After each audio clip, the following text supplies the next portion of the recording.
হাতগুলা বাঁধা, দাড়িগুলা পা পর্যন্ত হয়ে গেছে, এরকম তারা বলতেছে। আর কি মিথ্যা কথা বলতেছে। এগুলি শুনলে তো আমাদের আরো কষ্ট হয় যে এতটা বছর তারা 13টা বছর ভিতরে আটকা ছিল। এখন তাদের পাইও আমরা কেন পাইবো না? সরকারের কাছে আমাদের আকুল আবেদন, সরকার যেন আমাদের এই স্বজন হারানো কান্না, মায়ের কান্না সন্তানের জন্য, সন্তানের কান্না বাবার জন্য, স্ত্রীর কান্না স্বামীর জন্য যেন ফিরিয়ে দেয়।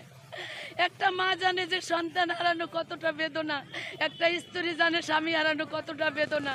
আমার মতো যত স্বজন হারা হয়েছে, আমার মতো যত স্বজন, যার সন্তান, কারো বাবা, কারো ভাই, কারো বোন, কারো মা, আমি সবার তরফ থেকে একটাই আবেদন, আমাদের এই কেসগুলি কেন নেওয়া হয় নাই? ঠিক আছে, আমাদের এই স্বজনরা কোথায় আছে, কিভাবে আছে, কি অপরাধ করছে, এর সুষ্ঠু তদন্ত করে একটা বিচার চাই। 10 বছর এখন পর্যন্ত কোনো খোঁজ পাই নাই, বেঁচে আছে না মরে গেছে আমরা সেটাও জানি না।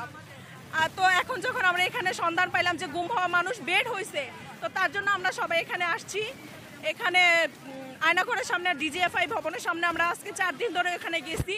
ওইখান থেকেও আমাদের ওইরকমভাবে কিছু বলা হয় নাই, শুধু আমাদের যারা নিখোঁজ আমরা গেছি তাদের ছবি, এনআইডি কার্ড, আমরা যে মামলা করছি ওই মামলার কপি ওনারা জমা রাখছে, কিন্তু আমাদের এখন পর্যন্ত কিছু জানানো হয় নাই। তো আজকে আমরা এখানে আসছি, আমাদের সকলের পক্ষ থেকে একটাই দাবি, আমাদের যারা নিখোঁজ হয়েছে, আমাদের নিখোঁজ ব্যক্তিদের ফেরত দেওয়া হোক। তাদেরকে যদি মেরে ফেলাও হয়ে থাকে আমাদের একটা লিস্ট দেওয়া হোক, তাদের ছবি প্রকাশ করা হোক, তাহলে আমরা একটা সান্ত্বনা পাবো যে না মারা গেছে। কিন্তু এখন আমরা কোন অপেক্ষায় থাকবো? আমরা তো আজকে 10 বছর, কেউ 14 বছর, কেউ 12 বছর ধরে অপেক্ষায় আছে। আমাদের অপেক্ষার প্রহর কি শেষ হবে না? আমার মাকে গাবতলী শ্যামলী কাউন্টার থেকে বাসায় যাওয়ার সময় আমার মা এবং আমার বোনকে তুলে নেয় প্রশাসনের লোক পরিচয় দিয়ে একটা কালো গাড়ি করে 2জন মহিলা, 5জন ছেলে 2015 সালে। একদিন পর আমার বোনকে চলন্ত গাড়ি থেকে রাস্তায় নামাই দিলেও আমার মাকে এখনো পর্যন্ত দেয় নাই। আমার দীর্ঘদিন ধরে 9 বছর পর্যন্ত আমার মাকে আমরা সব জায়গায় খুঁজেছি।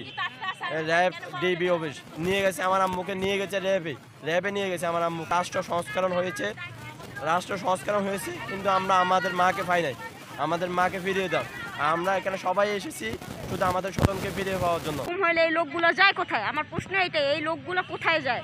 আর এখন আমরা স্বাধীন, এই স্বাধীন দেশে আমরা চাই না কোনো আয়নাঘর থাকুক। র্যাব 1-এর পরিচয় দিয়ে তারা তুলে নিয়ে যায়, সেই থেকে তাদের কোনো খোঁজ পাই নাই। আমরা দক্ষিণ থানায় মামলা দিয়েছিলাম, ফিরিয়ে দাও। যত আয়নাঘর আছে সবগুলো ভেঙে ফেলুক। আমার স্বাধীন দেশে কোনো আয়নাঘর থাকা লাগবে না। যে অপরাধী তাকে তো জেল আছে, তার জন্য আয়নাঘরের কোনো প্রয়োজন নাই। আর যারা আয়নাঘরে বন্দী আছে তাদের সবাইকে আমরা ফিরে পেতে চাই। বড় ভাই 2014 সালে ডিসেম্বরের 21 তারিখ রাজশাহী থেকে র্যাব পরিচয় দিয়ে তুলে নিয়ে যায় রাত 3টায়। 15-20 জন লোক ছিল, 4টা মাইক্রো ছিল। তো আমরা যখন খবর পাওয়ার পরে র্যাব 5-এ যোগাযোগ করি, তখন ওরা আমাদের ভিতরে ঢুকতে দেয় না, বাহির থেকেই বলে যে আপনারা খুঁজে দেখেন, আমরা জানি না। পরে আমরা থানায় মামলা করতে গেছি, আমাদের থানায় মামলা নেওয়া হয় নাই। আমাদেরকে আর উল্টা বলছে আমরা যদি বাড়াবাড়ি করি আমাদেরকে মামলা দিবে বা আমাদের অ্যারেস্ট করবে, এরকম কিছু। আমাদের সরকারের কাছে, আমাদের প্রশাসনে যারা আছে, সেনাবাহিনীর কাছে, ডিজিএফ মহাপরিচালকের কাছে আমাদের সকলের পক্ষ থেকে একটাই দাবি, আমাদের নিখোঁজ ব্যক্তিদের ফেরত দেওয়া হোক। 3টা সন্তান নিয়ে আজকে 13টা বছর করে কেমনে চলতেছি উপরালা জানে। প্রতিটা নিয়ত অপেক্ষায় থাকি, আমার স্বামী কোথাও থেকে ফোন দিব, আমি অমুক জায়গায় আসি। আমার আটকায় রাখছে, আমি ফোন দিয়েছি না, কোনো সন্তান মিলে নাই। কত চেষ্টা করার পরে আজকে সন্তানগুলো প্রতিটা নিয়ত বাবার কথা জিজ্ঞাসা করে। আমার ছোট মেয়েটা তার বাবারে দেখেও না। যখন ওরা কত আমার নির্ভরতা করতে পারে, ওরা কত নিষ্ঠুর নির্দয় হইতে পারে যে এই সন্তানটা মায়ের গর্ভে 7 মাসের বাচ্চা, আমি গর্ভবতী, আমার সামনে টেনে এসে আমার স্বামীকে উঠাই নিয়ে যায়।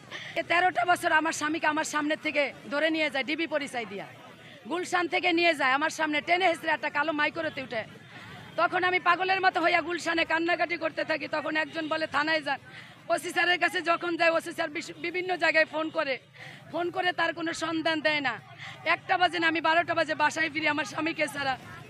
তখন থেকে আজকে 13টা বছর ধরে আমরা 3টা সন্তান নিয়ে মানবতা অবস্থায় জীবনযাপন করতেছি। আমি মা, জানতেছি যে সংসার চালানো কতটা কষ্ট।